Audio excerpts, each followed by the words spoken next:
Hey, good morning from Hawaii. We're gonna fix this Elander series magazine coupler, and you can see there's some rubber O-ring buffers missing that they forgot to put on or somehow, and so I picked up a few items for about a little under $8 at Lowe's, and we're gonna attempt to deal with it. See how it goes. And yes, we need this cocktail umbrella to apply the JB weld. It's a cold weld formula steel epoxy and O-ring. Use this to clamp it down. There's 3 missing, so 3 clothesline hangers. Just put the epoxy on here. It's old paint stir. And fingernail clipper to cut the O-rings. That should do it. Let's see how it goes.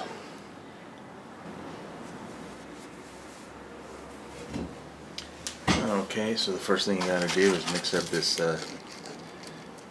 2-part epoxy, the steel reinforced epoxy here. This is more than I'm gonna need.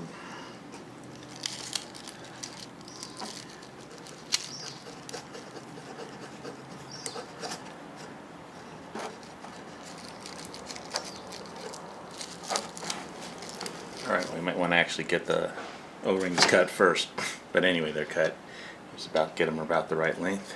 Throw a little epoxy carefully with a toothpick into the grooves that are missing. Don't put in too much epoxy, just enough to get the job done. Which is why you could tell it's kind of surprising there wasn't any epoxy at all. Until they never were sitting in here. But there it is. A couple of clotheslines.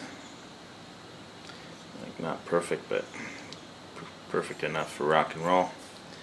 Close enough for rock and roll. Okay, one more to go.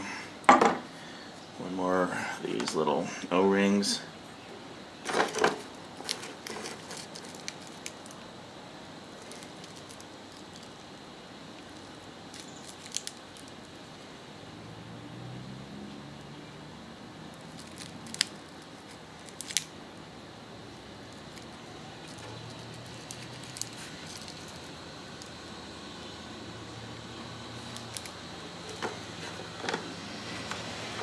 You want to be careful not to get them on your hands, but once they're in, just put a clothespin on them to keep the pressure down. Don't need too much pressure down, but just enough. Hold them where you want them, and then you just gotta wait. You must wait. Let it dry for a day or two. I think the box says sets in 20-25 minutes, cures in 15 to 24 hours. Allow 4 to 6 hours before handling and 15 hours. And it should be done, so check back tomorrow. It's been a couple of days. Here you go, or your weird clothesline setup. Let's see how it came out. Alright, so I've now got O-ring buffers on everything except one. This one's stuck to it. That's how strong it is. It's stuck to the clothespin. Okay, it's right on there. Looks like I'm gonna have to redo one of them.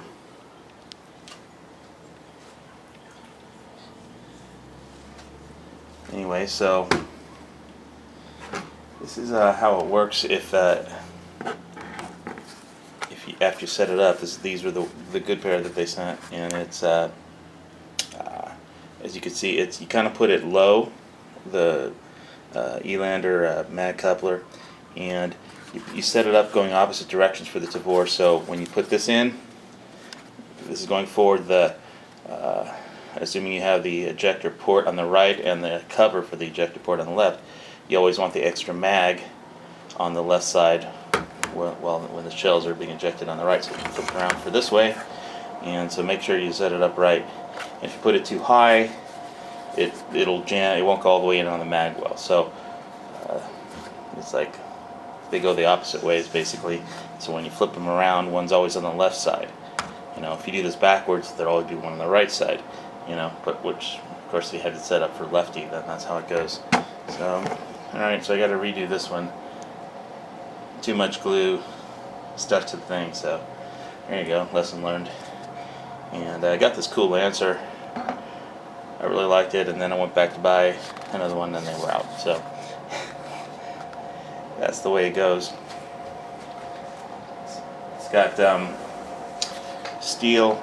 It's basically the polymer. Light is a polymer, clear, and it's got the steel top though, so the top of the frame doesn't bend as much as polymer. Obviously, it's steel.